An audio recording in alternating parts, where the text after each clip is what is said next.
Så er vi nået til marts måned, og de danske åer, eller de fleste danske åer i hvert fald, er åbnet op for fiskeriet igen. Jeg sidder her ved en å her i Østjylland og glæder mig simpelthen til at komme i gang. Åfiskeriet i Danmark er helt fænomenalt. Det er lidt ligesom at gå på jagt. Man kan sådan snige sig hen langs åen. Og i Danmark har vi nogle rigtig gode havørrer, og i øvrigt også lakseåer, hvor man virkelig kan fange nogle store fisk. Og generelt set, så synes jeg faktisk, at det er nemmere at fange flere og større havørrer i åen, end det er i havet.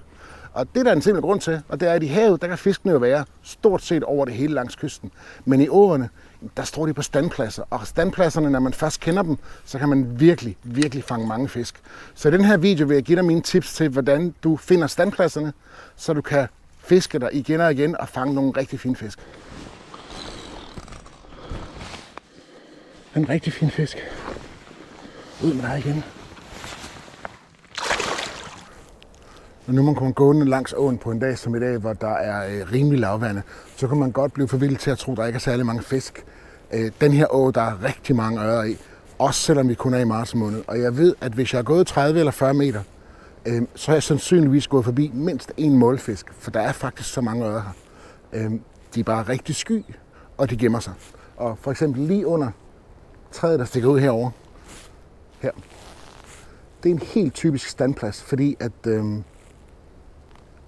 det her det er indersiden af et sving, så vandet det har simpelthen gennemboret hele kanten her hele vejen ind. Og der står fisken simpelthen på række og række. Og jo længere vi kommer frem i sæsonen, jo flere står der. Men jeg ved lige præcis under den stamme der, det er faktisk en standplads normalt.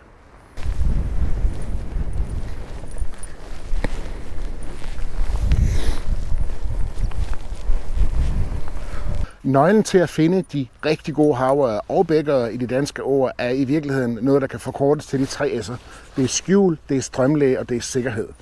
Det er en regel, jeg selv har fundet igennem mange år, og hvis man kender de 3 S'er, og man kan kende de her 3 steder i åerne, skjul, strømlæge og sikkerhed, så garanterer jeg for, at man vil fange flere havørrer, end man nogensinde har gjort før.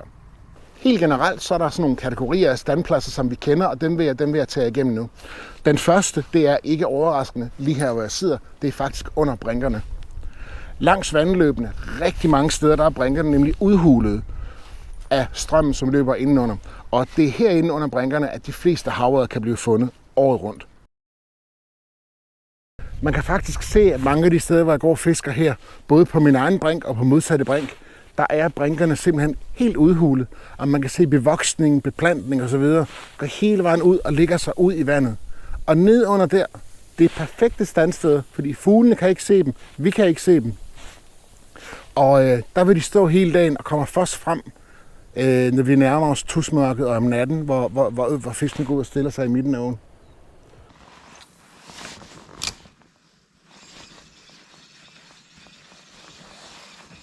Ja. Nej. Ej, Lars. Giv modhug for pokker.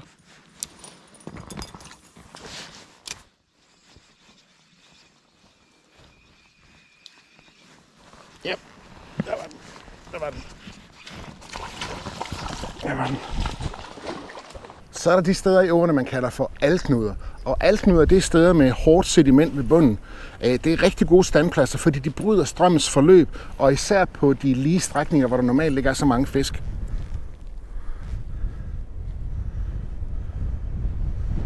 Her har vi faktisk alknuder, som vi kan se før, hvor sedimenterne og det hele bare har lagt sig tykt. Og her lige nede under og på den anden side, der kan fiskene godt stå. Så der skal vi lige fiske af.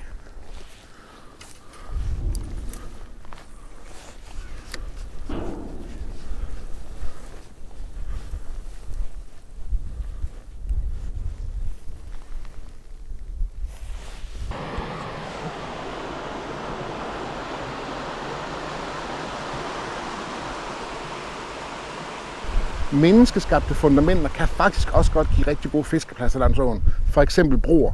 Det kan det, fordi tit så står en bro jo på et lige stræk i åen, og det er måske ikke på de lige stræk, hvor vi generelt finder de fleste havørrer.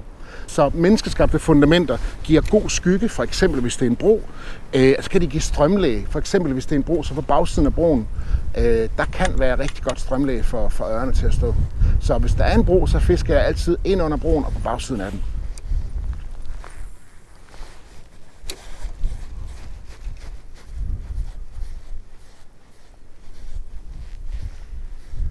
Så er der høller, eller det som mange kalder huller, men ordet er faktisk høller.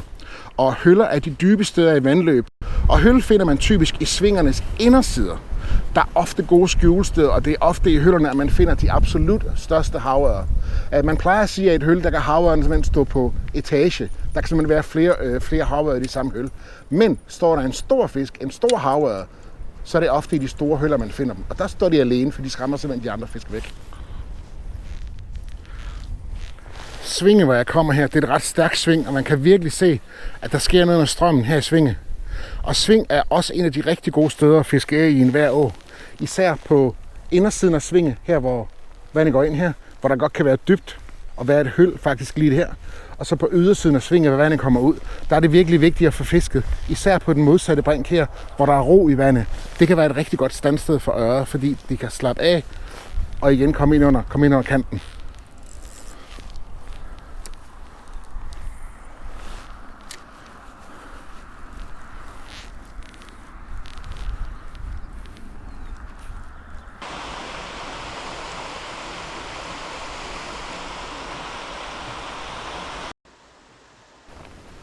Bag ved Store Sten, det siger sig selv, havørren kommer svømme ud fra havet af.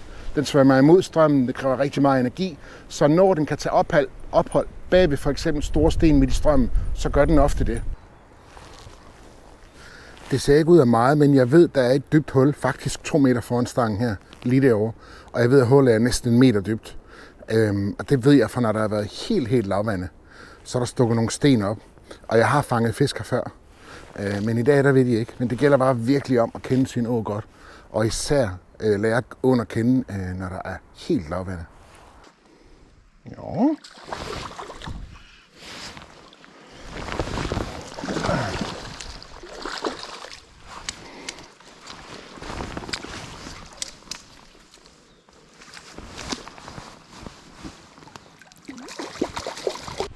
Okay, her kan man da virkelig se, der er ved at blive skåret grøde længere op af åen.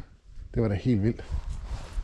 Grødebanker er rigtig velkendte, gode fiskepladser, især hen ad sommeren, når der er mere grøde, der bliver klippet. Grødebankerne er ofte på lige strækninger, hvor fiskene normalt ikke opholder sig så meget.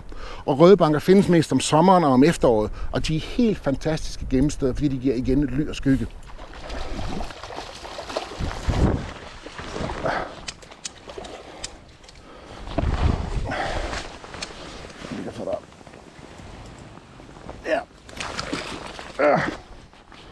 Så det var en lille intro til hvor du finder de bedste gemmesteder i åerne fra mig. Nu skal jeg selv ud og fiske. Husk 3 S'er: skjul, strømlæge og sikkerhed. Hvis vi kan finde steder, hvor havørne kan stå i skjul, hvor der er strømlæge, så de ikke skal bruge for meget energi, og hvor det er sikkerhed fra for eksempel fuglene ovenfra, så er der næsten altid rigtig gode chancer for, at der er gode havørner at finde på de steder. Hvis du gerne vil lære mere om åfiskeri, så lægger jeg en del videoer op over den kommende måned, hvor jeg selv kommer mere i gang med min nye sæson. Det gælder både om tips til, hvor man fanger fiskene som dem her. Det gælder også om strøm, vejrforhold, vindforhold, og især hvilke slags agn du kan bruge til hvilke slags fisketure. For det gælder nemlig også. Så klik på abonner nede under, og så følg med her på kanalen. En flot fisk. Ud med dig igen.